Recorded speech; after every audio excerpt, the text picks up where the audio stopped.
दोस्तों नमस्कार, मैं अमृत कुमार आपके अपने YouTube channel the way of study में आपका स्वागत करता हूं। चलिए दोस्तों, आज के टॉपिक के बारे में बात करते हैं। आज जो साइंस का प्रैक्टिस सेट नंबर 3 है, जो कि बहुत ही महत्वपूर्ण प्रश्नों की यह श्रृंखला है।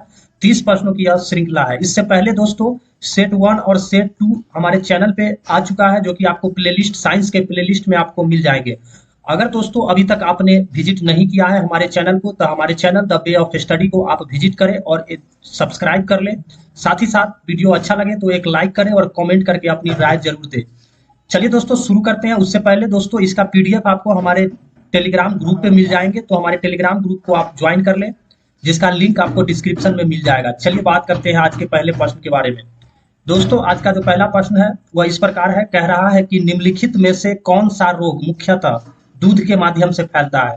दोस्तों बहुत ही शानदार प्रश्न है ये, और ये एग्जाम का पूछा हुआ प्रश्न है। तो इसमें जो भी प्रश्न है दोस्तों वो किसी ना किसी एग्जाम में पूछा हुआ है, तो इसको आपको ध्यान से करने की जरूरत है। आंसर इसका क्या हो जाएगा दोस्तों? आंसर हो जाएगा ऑप्शन ए, यक्ष्मा, जिसको हम लोग टीबी भी बोलते हैं, ट्यूबरकुलोसिस भी बोलते हैं, जो दूध के माध्यम से होता है। किस तरह से होता है आइए देखते हैं इसकी व्याख्या में।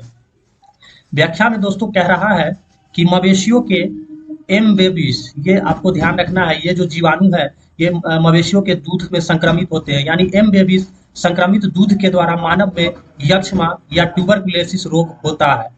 बात करें तो यह माइक्रोबैक्टीरियम ट्यूबरकुलोसिस नामक जीवाणु से फैलता है। दोस्तों ये जो टीबी और यक्ष्मा जिसको बोला जाता है ट्यूबरकुलोसिस, वो किस जीवाणु से होता है? तो माइक्रोबैक्टीरियम ट्यूबरकुलोसिस। बहुत ही इंपॉर्टेंट आपके एग्जाम के दृष्टिकोण से। अगला पॉइंट है कि मवेशियों के कच्चा दूध पीने से इसकी खतरा ज्यादा रहती है। क्यों? क्योंकि उसमें जीवाणु जो है सो जिंदा रहते हैं। दूध को हमेशा उबाल कर ही पीना चाहिए, जिससे उसमें उपस्थित बैक्टीरिया मर जाती है। चलिए दोस्तों आज के दूसरे प्रश्न की बात करते हैं। दूसरा प्रश्न है, गाजर का रंग नारंगी क्यों होता है? बहुत ही शानदार प्रश्न है दोस्तों, और आंसर इसका क्या हो जाएगा? आंसर हो जाएगा ऑप्शन सी, क्योंकि उसमें कैरोटीन पाया जाता है, इसीलिए गाजर का रंग नारंगी होता है।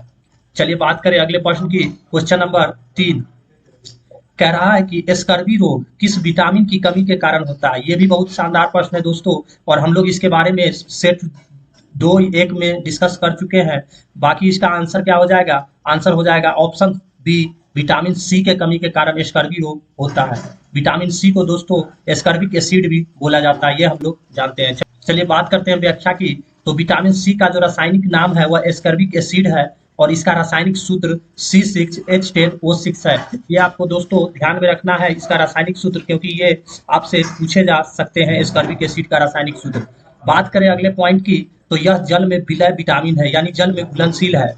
मानव शरीर में इस विटामिन की कमी से स्कर्वी नामक रोग होता है, ये आपको ध्यान में रखना है। दोस्तों बात करें कि जल में कौन कौन से विटामिन घुलनशील होते हैं, तो जल में विटामिन बी और विटामिन सी घुलनशील होते हैं, और बाकी के बचे विटामिन जो होते हैं, बाकी के शेष विटामिन वो किसमें घुलनशील होते हैं? तो वसा में घुलनशील होते हैं। ये आपके एग्जाम में क्वेश्चन पूछे जाते हैं। चलिए बात करें अगले प्रश्न की। क्वेश्चन नंबर 4, निम्नलिखित में से किसका संश्लेषण यकृत द्वारा किया जा सकता है? बहुत ही शानदार प्रश्न है दोस्तों। तो आंसर दोस्तों इसका क्या हो जाएगा? आंसर हो जाएगा ऑप्शन सी, विटामिन के इसका सही आंसर हो जाएगा। चलिए इसकी बात करें व्याख्या के बारे में। तो इसकी व्याख्या कह रहा है कि विटामिन के का रासायनिक नाम फिलोक्विनोन है। यह रक्तस्राव रोधी विटामिन है, यानी बात करें दोस्तों तो रक्त के थक्का बनाने में विटामिन के का बहुत बड़ा योगदान है। अगला पॉइंट है कि यह यकृत में प्रोथ्रोम्बिन के निर्माण के लिए आवश्यक है। आपके एग्जाम में दोस्तों ये क्वेश्चन पूछे जा सकते हैं कि यकृत में प्रोथ्रोम्बिन के निर्माण के लिए कौन आवश्यक है? तो विटामिन के, ये आपको ध्यान में रखना है। अगला पॉइंट कह रहा है कि मानव शरीर में इस विटामिन की कमी से रक्त का थक्का या रक्त का स्कंदन नहीं बनता है, और कटे स्थान से रक्त का स्राव बहुत अधिक होता है। ये दोस्तों बहुत ही इंपॉर्टेंट पॉइंट है, इसको आपको ध्यान में रखना है। चलिए बात करें अगले प्रश्न की। क्वेश्चन नंबर 5 कह रहा है कि मनुष्य की लार में पाए जाने वाला एंजाइम कौन सा है? ये भी बहुत शानदार प्रश्न है दोस्तों, और आंसर इसका क्या हो जाएगा? आंसर हो जाएगा ऑप्शन सी, एमिलेज, जो मनुष्य की लार में पाया जाता है। बात करें इसकी व्याख्या की, तो कह रहा है कि लार का पाचन कार्यों में योगदान होता है, यानी लार का जो होता है वो पाचन कार्यों में महत्वपूर्ण योगदान होता है। उसका काम होता है भोजन को गीला करता है, जिससे भोजन आसानी से निगला जा सके। अगला पॉइंट है दोस्तों कि लार में एंजाइम एमिलेस होता है, जो स्टार्च को शर्करा में तोड़ता है। ये भी आपके एग्जाम के दृष्टिकोण से महत्वपूर्ण है, कि स्टार्च को शर्करा में कौन तोड़ता है, तो लार का जो एंजाइम एमिलोस होता है वही तोड़ता है। चलिए बात करें अगले प्रश्न की। क्वेश्चन नंबर 6 कह रहा है कि छिली हुई सब्जियों को धोने से कौन सा विटामिन निकल जाता है। बहुत ही शानदार प्रश्न है दोस्तों, और आंसर इसका क्या हो जाएगा, आंसर हो जाएगा ऑप्शन सी। जब छिले हुए सब्जी को धोते हैं तो विटामिन सी उसका नष्ट हो जाता है। चलिए बात करें अगले प्रश्न की। क्वेश्चन नंबर 7 वह धातु कौन सी है जो विटामिन B12 की एक घटक है। दोस्तों विटामिन B12 में जो पाया जाता है वह पाया जाता है कोबाल्ट। ऑप्शन डी इसका करेक्ट आंसर हो जाएगा। बात करें इसकी व्याख्या की। कह रहा है कि विटामिन B12 का रासायनिक नाम साइनोकावालिन है, ये आपको ध्यान में रखना है। अगला है कि यह जल में घुलनशील होता है, क्योंकि हम लोग दोस्तों बात कर चुके हैं कि विटामिन बी और विटामिन सी ये दोनों जल में घुलनशील होते हैं। अगला पॉइंट है दोस्तों कि इस विटामिन में कोबाल्ट धातु उपस्थित होता है। अभी नेक्स्ट पॉइंट है कि यह रक्त की उत्पत्ति में सहायक होता है। मानव शरीर में इसकी कमी से अरक्तता रोग हो जाता है, यानी रक्त की कमी से अरक्तता नामक रोग हो जाता है। तो इसमें B12 का बहुत ही इंपॉर्टेंट रोल है दोस्तों, ध्यान में रखना है। चलिए बात करें अगले प्रश्न की। क्वेश्चन नंबर 8 कह रहा है कि मानव शरीर में संक्रमण को रोकने में मदद करने वाला विटामिन कौन सा है। बहुत ही शानदार प्रश्न है दोस्तों। क्या हो जाएगा, आंसर हो जाएगा ऑप्शन ए। ऑप्शन ए इसका करेक्ट आंसर हो जाएगा। विटामिन ए की कमी से, विटामिन ए जो मानव शरीर में संक्रमण को रोकने में मदद करता है। बात करें दोस्तों इसकी व्याख्या की, तो विटामिन ए का रासायनिक नाम रेटिनॉल है, ये ध्यान में रखना है। यह मानव शरीर में संक्रमण को रोकने में मदद करता है। अगले पॉइंट की बात करें तो जबकि विटामिन बी की कमी से बेरी नामक रोग होता है, ये भी इंपॉर्टेंट पॉइंट है। अगला पॉइंट है दोस्तों कि विटामिन सी की कमी से स्कर्वी रोग होता है, ये भी हमें ध्यान में रखना है। और विटामिन डी की कमी से सूखा रोग, जिसे मरासमस रोग भी कहते हैं, वो होता है। और अगला पॉइंट है कि विटामिन के की कमी से रक्त का थक्का बनना बंद हो जाता है। तो दोस्तों ये सारे विटामिन का जो कमी है उसके बारे में आपको ध्यान में रखना है, ये सभी इंपॉर्टेंट है, किसी न किसी आपके एग्जाम में मिल जाएंगे। चलिए बात करें अगले प्रश्न की। कह रहा है कि खट्टे स्वाद के लिए कोशिकाएं जीवया किस भाग में होती है। दोस्तों खट्टे की बात हो रही है, तो खट्टे जो होते हैं वो पार्श्व यानी कि बगल वाले साइड में, पार्श्व साइड में होते हैं। ऑप्शन सी इसका करेक्ट आंसर हो जाएगा। चलिए इसकी व्याख्या की बात करें तो कह रहा है कि जीभ के अग्र भाग में मीठे स्वाद, यानी जीभ के आगे जो होता है वह मीठे होता है। पर्श यानी कंठ के निकट यानी पिछले भाग में कड़वे का स्वाद होता है, और बगल के भाग में यानी पार्श्व भाग में खट्टे का स्वाद होता है, ये आपको ध्यान में रखना है। चलिए बात करें अगले प्रश्न की। क्वेश्चन नंबर 10 कह रहा है कि गहरे तले हुए खाद्य पदार्थ कैंसर जनक होते हैं क्योंकि उनमें प्रचुरता होती है। दोस्तों कैंसर जनक होने का जो मेन रीजन होता है वह प्रचुरता होती है वसा की। वसा के कारण उसमें प्रचुरता होती है, क्योंकि वो गहरे तेल में छने हुए होते हैं और तेल में वसा की मात्रा सबसे ज्यादा होती है। चलिए दोस्तों प्रश्नों की यह श्रृंखला अगर आपको अच्छी लग रही हो तो हमारे channel the way of study को आप जरूर सब्सक्राइब कर लेंगे। साथ ही साथ इस वीडियो को एक लाइक करेंगे और कमेंट करके अपनी राय देंगे कि आपको यह वीडियो कैसा लगा और कैसा होना चाहिए। साथ ही साथ दोस्तों इसका पीडीएफ आपको हमारे टेलीग्राम, जो कि लिंक आपको डिस्क्रिप्शन में मिल जाएंगे, आप लिंक टेलीग्राम को ज्वाइन कर लीजिए और वहीं से आपको इसका पीडीएफ मिल जाएगा। तो दोस्तों कुछ विटामिन के यहाँ पे चार्ट है जिसको आपको ध्यान में रखना है। जैसे यहाँ पे विटामिन ए की बात करें तो इसका वैज्ञानिक नाम क्या हो जाएगा, रेटिनॉल। इससे कमी जो इससे उत्पन्न रोग है उसके बारे में जान लेते हैं। रतौंधी, जीरोप्थैल्मिया, संक्रमण, त्वचा की कोशिका में परिवर्तन इत्यादि।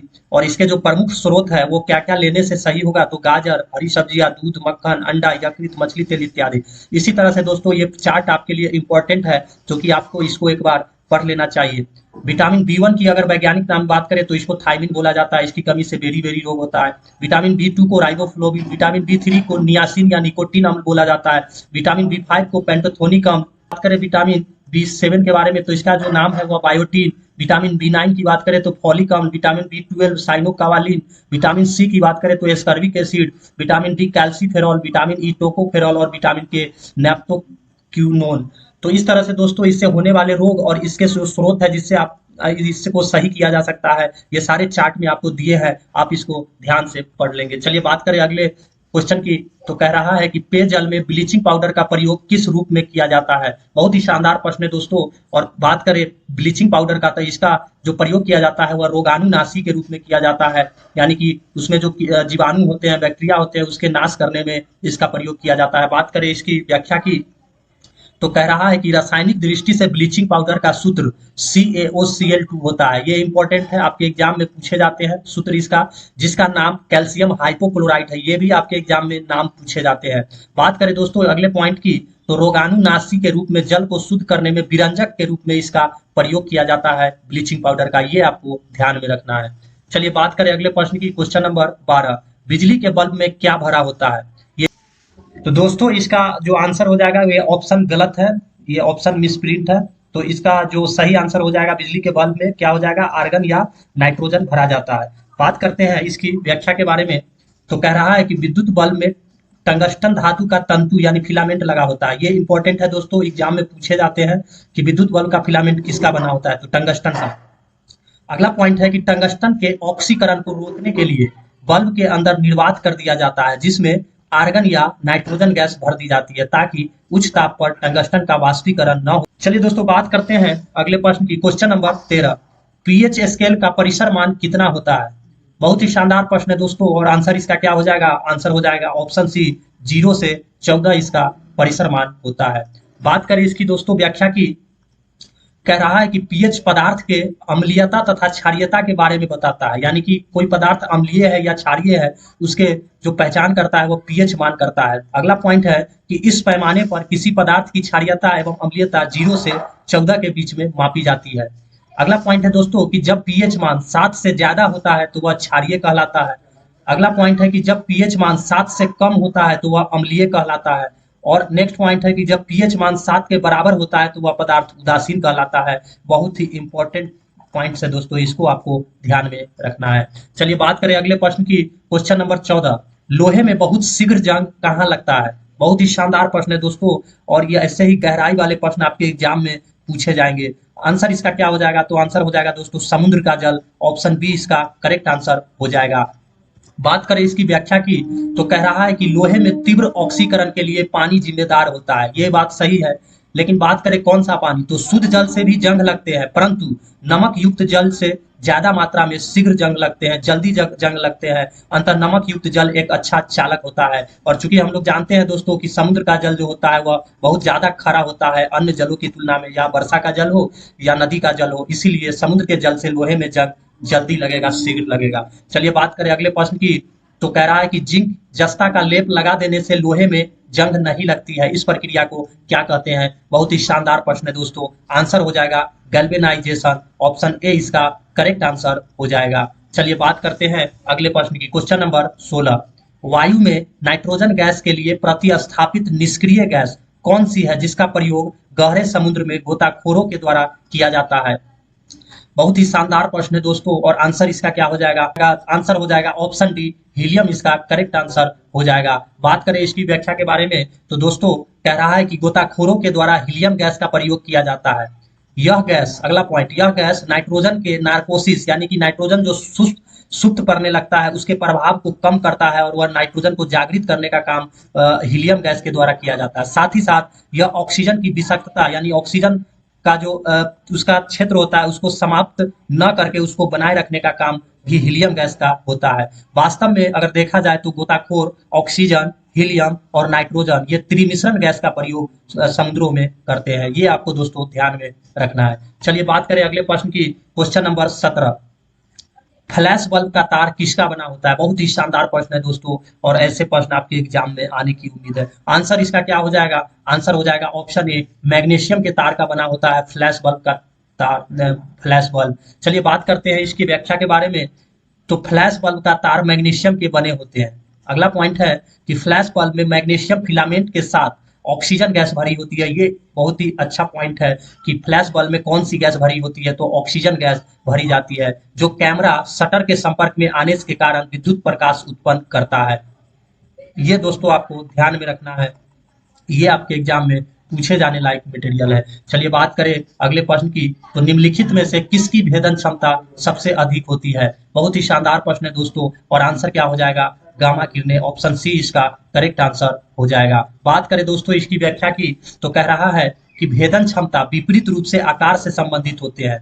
अल्फा किरण का आकार सबसे बड़ा होता है, ये आपको ध्यान रखना है दोस्तों कि अल्फा किरण सबसे बड़ा होता है लेकिन उसकी भेदन क्षमता सबसे कम होती है, ये ध्यान रखना है। बात करें अगले पॉइंट की, तो गामा किरणें सर्वाधिक विकिरण भेदी यानी सबसे ज्यादा भेदन क्षमता किसकी होती है, तो गामा किरणें की, और यह उच्च ऊर्जा युक्त तरंग होती है, उच्च ऊर्जा युक्त, ये भी ध्यान रखना है गामा किरणें के बारे में। साथ ही साथ यह अणु या परमाणु के आयनीकरण में कमजोर तरंगे यानी इसका आयोनाइजेशन जो होता है दोस्तों वह सबसे कम होता है गामा किरणें का, ये आपको ध्यान में रखना है। यानी भेदन क्षमता की बात करें तो ये ज्यादा हो जाएगा भेदन क्षमता, उसके साथ ही उच्च ऊर्जा युक्त तरंगे जो होगा वह उच्च हो जाएगा, और आयनीकरण आयोनाइजेशन इसका जो होगा यह कम हो जाएगा, ये पॉइंट आपको ध्यान में रखना है। चलिए बात करें अगले प्रश्न की, क्वेश्चन नंबर 19, रबर को सल्फर से गर्म करके उसकी गुणवत्ता बढ़ाने की प्रक्रिया को क्या कहते हैं। बहुत ही शानदार प्रश्न है दोस्तों, आंसर इसका हो जाएगा वल्कनीकरण, ऑप्शन ए इसका करेक्ट आंसर हो जाएगा। बहुत दोस्तों इसमें आंसर सल्फोनेशन लगा देते हैं, सल्फर से गर्म किया जाता है इसीलिए, लेकिन ऐसा नहीं होगा, आंसर इसका हो जाएगा वल्कनीकरण। चलिए बात करें अगले प्रश्न की, क्वेश्चन नंबर 20, कह रहा है कि निम्नलिखित में से कौन सी उत्कृष्ट गैस नहीं है। तो दोस्तों उत्कृष्ट गैस की बात करें तो इसमें हाइड्रोजन उत्कृष्ट गैस नहीं होगा, बाकी हीलियम, नियोन, आर्गन ये सभी उत्कृष्ट गैस होते हैं। बात करें इसकी व्याख्या की तो कह रहा है कि helium, neon, argon, krypton, xenon और रेडॉन ये आवर्त सारणी के शून्य वर्ग तत्व रासायनिक दृष्टि से निष्क्रिय होते हैं, ये सभी के सभी निष्क्रिय होते हैं, इसी कारण इन्हें अक्रिय गैस यानी इनर्ट गैस या उत्कर्ष गैस, नोबेल गैस कहा जाता है।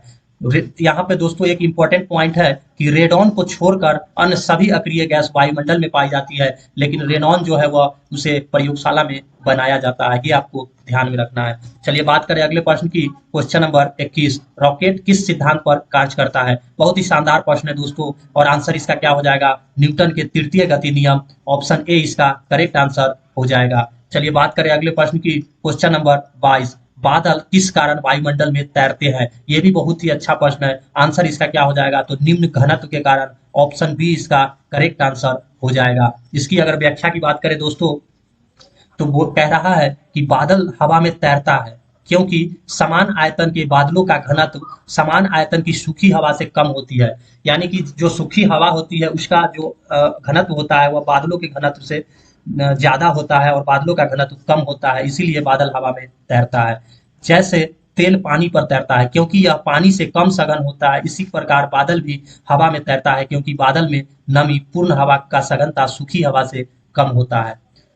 चलिए दोस्तों बात करें अगले प्रश्न की, क्वेश्चन नंबर 23, कह रहा है कि सड़क पर चलते समय किसी बैलगाड़ी के पहिए की गति किसका उदाहरण है। बहुत ही शानदार प्रश्न है दोस्तों, और आंसर इसका क्या हो जाएगा, आंसर हो जाएगा ऑप्शन सी स्थानांतरण और घूर्णन गति, क्योंकि उसका जो चक्का पहिया होता है वो घूर्णन भी करते रहता है और इसकी गति एक जगह से दूसरे जगह ट्रांसफर भी होती रहती है, इसीलिए इसको स्थानांतरित और घूर्णन गति बोला जाएगा, आंसर इसका हो जाएगा। चलिए बात करें अगले प्रश्न की, क्वेश्चन नंबर 24, धातु की शुद्धता का निर्धारण किसकी सहायता से किया जा सकता है। तो दोस्तों ऑप्शन जो आपके 4 है उसके हिसाब से आर्किमिडीज का सिद्धांत, ऑप्शन सी इसका करेक्ट आंसर हो जाएगा। बात करें इसकी व्याख्या की तो किसी धातु और शुद्धता का निर्धारण आर्किमिडीज के सिद्धांत की सहायता से किया जा सकता है। इसकी सहायता से धातुओं की घनत्व और उत्प्लावन की जांच की जा सकती है, और हम लोग जानते हैं कि घनत्व और उत्प्लावनकता की जांच आर्किमिडीज के सिद्धांत के द्वारा ही किया जा सकता है। चलिए बात करें अगले प्रश्न की, क्वेश्चन नंबर 25, किसी दरवाजे को आसानी से खोलने के लिए उसका हैंडल कहाँ लगाया जाना चाहिए। बहुत ही शानदार प्रश्न है दोस्तों, आंसर इसका जो हो जाएगा वो हो जाएगा ऑप्शन डी कब्जों से दूरी, यानी कि कब्जों से जितना दूरी उसका हैंडल रहेगा दरवाजे खोलने में उतनी ही आसानी होगी। चलिए बात करें इसकी व्याख्या की तो कह रहा है कि हम जानते हैं कि बल आघूर्ण बराबर होता है बल गुने दूरी, ये फॉर्मूला आपको ध्यान में रखना है। अंततः दरवाजे को आसानी से खोलने के लिए हत्था कब्जे से अधिक दूर होना चाहिए, जितनी दूरी पर कब्जा होगा उतना ही दरवाजा खोलना आसान होगा, ये आपको ध्यान में रखना है।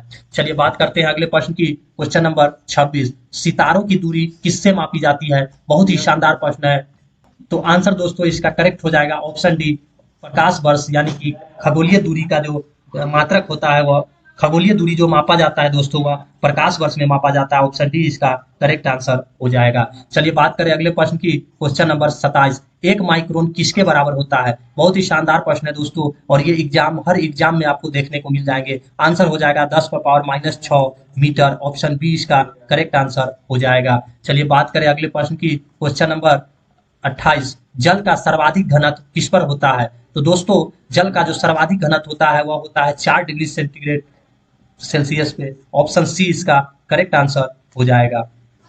चलिए बात करें अगले प्रश्न की। क्वेश्चन नंबर 29, यह एक अश्व शक्ति के समतुल्य है, यानी एक अश्व शक्ति 1 एचपी बराबर कितना हो जाएगा दोस्तों? तो वह हो जाएगा 746 वाट। ऑप्शन ए इसका करेक्ट आंसर हो जाएगा। चलिए बात करें अगले प्रश्न की। क्वेश्चन नंबर 30, एक वायुयान की ध्वनि समानता इसके संगत होती है?